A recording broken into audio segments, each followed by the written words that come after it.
Le rêve de tous les joueurs de hockey amateurs, c'est de jouer au Centre Bell comme le font les pros.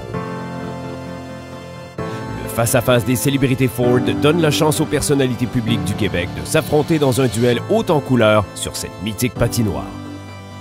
Tous les profits sont remis à la Fondation des Canadiens pour l'enfance. Première préoccupation, pas tomber en embarquant. Pas tomber en embarquant.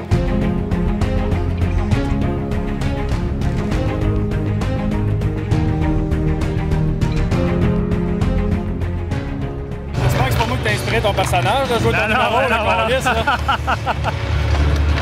pas pris ce numéro-là, ouais, c'est?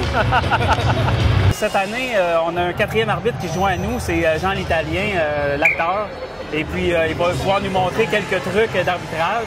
Et puis, j'ai bien hâte de voir ça. J'espère que ça va être un petit peu plus tranquille que l'an passé. On a failli avoir un petit peu d'escarmouche avec Louis Morissette. Tu sais, c'est pas parce qu'on accroche un peu de donner une punition. Parce qu'à un moment donné, ça fait partie un peu de... De toute façon, on pénalise les tentatives de meurtre, les enlèvements. Ça donne un bon show. Patrice Bélanger, s'il choque, ça donne un bon show. Ouais. Pour le choquer, il faut que je le picote, il faut que je l'accroche.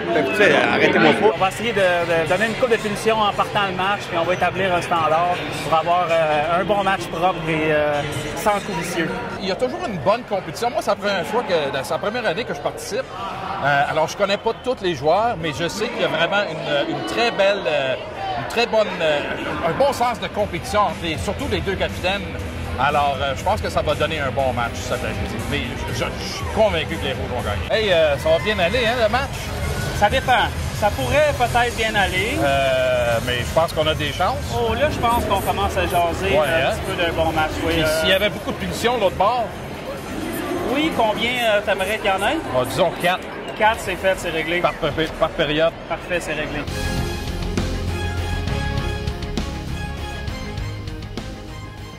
Les deux choses principales qui font vibrer les Québécois, en fait, le hockey, c'est une religion au Québec, on le sait tous. Et l'autre chose, c'est le vedettariat. Alors, les chanteurs, les chanteuses, les stand-up comics, si vous me prêtez l'expression, ou les humoristes, tout ça, ça avait un engouement. Alors, il y a deux engouements particuliers qui font vibrer les Québécois plus qu'autre chose. Le hockey, les vedettes. Alors, il est comme venu plusieurs personnes, on a commencé au bureau à parler de ça, plusieurs personnes ensemble, comment on pourrait en venir à faire quelque chose avec ça. Puis c'est comme ça qu'est né un peu le face-à-face des célébrités, où on rejoignait le hockey. Les gens peuvent venir voir une partie de hockey dans le Centre Bell des Canadiens de Montréal et voir leurs vedettes. Le vedettariat est aussi joint à ça. Voir les vedettes jouer au hockey en même temps. Et on s'est dit, pourquoi pas faire un match où on éviterait les vedettes à venir jouer, ramasser de l'argent, un billet très abordable pour ramasser de l'argent pour la Fondation. Alors, on se donne une pierre deux coups. Je vais vous faire ma prédiction. Je sais pas mal d'avance. En fait, c'est déjà arrangé d'avance. Je vais vous dire c'est qui va gagner.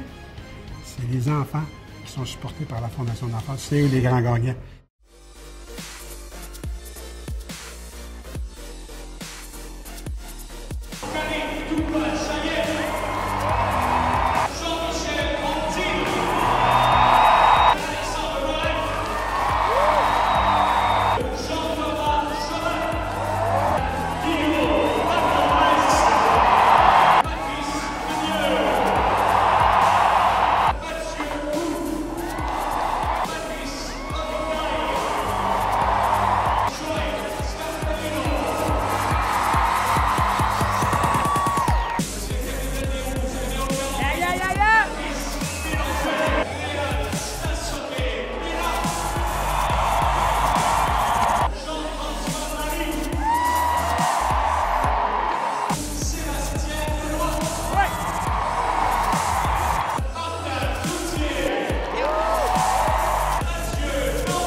Dès le début de la première période, on peut sentir la rivalité entre Morissette et Bélanger. Ils viennent donner le ton au match, ce sera une confrontation très physique. Espérons qu'il n'y aura pas de blessés.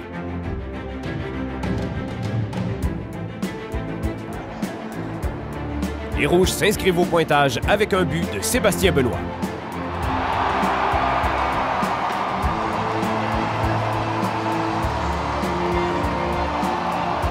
Blancs réplique avec Alexandre Moret qui intercepte une passe au centre de la patinoire. Moret s'avance et d'un lancer frappé déjoue le gardien Réal Bélan entre les jambières. C'est l'égalité, retourne à la case départ.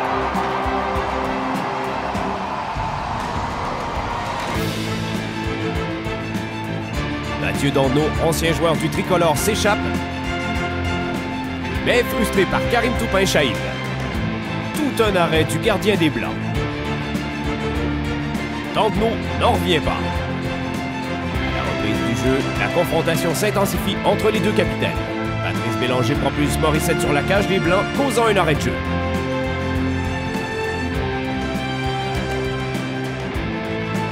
Posée de mise pour reprendre les esprits. Après une période de jeu, c'est égal partout.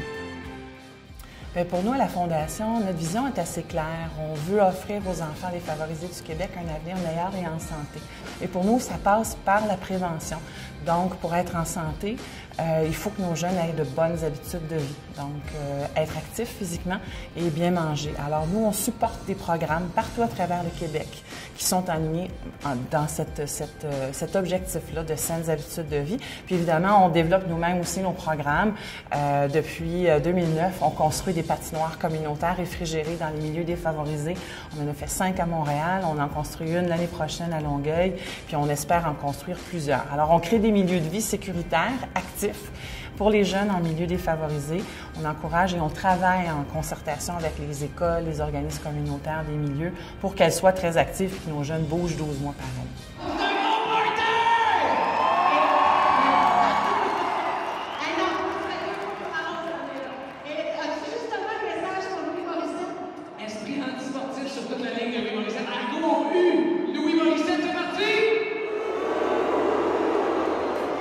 Deuxième est en marche. Rouge attaque dès le départ d'un tir de la ligne bleue, qui est bloqué en défense par la main de Jean-Michel Anctil. Mark Griffin s'empare du retour, remet à Savard dans l'enclave, qui donne l'avance à l'équipe des Rouges en ce début de deuxième.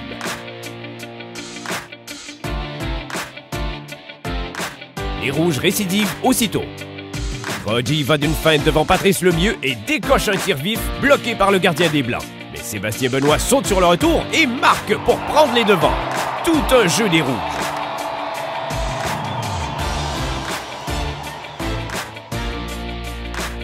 Les Blancs retraitent au vestiaire avec un déficit d'un but. Début de troisième, les Rouges possèdent une mince avance d'un but. Dumas transporte la rondelle en zone neutre, mais à Mailly Pressoir qui va d'un tir des poignets. Dumas prend le retour et marque dans un filet ouvert. Tout un jeu des Rouges et la foule est en délire.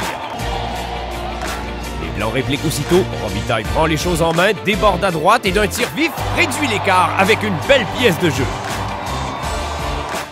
Les Blancs se sentent inspirés, mais Réal Bélan garde son équipe dans le match. Fin de troisième, Paris entre en zone adverse, remet à Bélanger et d'un tir entre les jambières, le capitaine des Rouges réduit l'espoir des Blancs de combler l'écart. Patrice Bélanger se permet même une célébration à la Piquet Souban devant le banc adverse. Rien ne va plus pour les Blancs. Barry, Mailly Pressoir et Laure se moquent de la défensive de l'équipe de Morissette. Les Rouges prennent une avance insurmontable. Quel spectacle!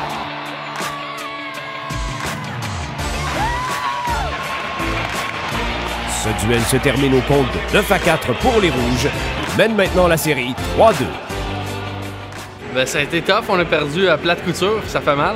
Le pire, on a bien commencé. Moi, je suis heureux. Moi, j'étais sur le 3e trio des Blancs, donc les moins forts, puis avec Jean-Michel Anctil puis Alexandre Moret. Puis j'avais une passe sur le but d'Alex Moret. C'était 2-2, on a mené 3-2. Après, ça a été la catastrophe. Je pense qu'ils ont gagné 9-4, 10-4. Ouais, ça fait mal. Je pense que c'était le fun. J'espère que les gens qui ont assisté au match, qui étaient presque 15 000, ont eu du plaisir. Nous, on en a eu. Bon, on a perdu, mais c'est pas grave. On a gagné l'année dernière, perdu cette année. J'espère qu'on va gagner l'année prochaine. Bien, c'est sûr, je pense pour les Blancs, mais ça n'a pas été le match qu'on s'expectait. Quand tu sors d'ici sans le 2 points, mais c'est sûr que tu as un petit feeling que tu n'as pas, que si tu allais, si tu l'avais. Mais au bout de la ligne, c'est pour les enfants qu'on fait ça. Hein? Je pense qu'il n'y a personne qui a perdu. à part ceux qui ont donné. Mais ceux qui ont donné, bien, ils sont contents de le faire. Puis, de toute façon, bien donné, c'est donné. Alors quand tu donnes, il ne faut pas que tu t'attendes à rien recevoir. Déjà qui ont eu une game de hockey. Cette unique confrontation a permis d'amasser un montant record de 145 000 $ et de plus de 350 000 $ depuis les 3 dernières années du face-à-face des célébrités Ford. On est content pour Patrice parce qu'il y a réellement, depuis 3 ans que l'événement existe, une rivalité qui s'est créée entre Louis Morissette et Patrice Bélanger. Puis tu vois que Patrice, tu sais, il veut. Ben moi, je suis comme lui, j'aime ça. Moi, j'aime ça gagner. Je suis pas un mauvais perdant, mais je veux gagner. On était tous contents, relax. On avait la confiance tranquille d'une équipe qui savait qu'elle allait gagner. Il y a de ces moments dans la vie où tout ce que tu as à faire, c'est un peu d'être présent, de parler d'une cause, d'en parler sur les réseaux sociaux, dans certaines entrevues. Tout ça, c'est si peu pour aider des gens qui, eux, vont aider des jeunes à bouger, à faire de l'exercice, à bâtir des patinoires. Fait que, pour nous, c'est rien. Là, j'ajoute à ça en plus le fait qu'on joue au hockey au Centre Bell, qui est toujours un rêve de TQ. Fait que c'est vraiment, tu sais, quand on dit un win-win, c'est bon pour tout le monde. Tout le monde y gagne. Un but, une aide, un don.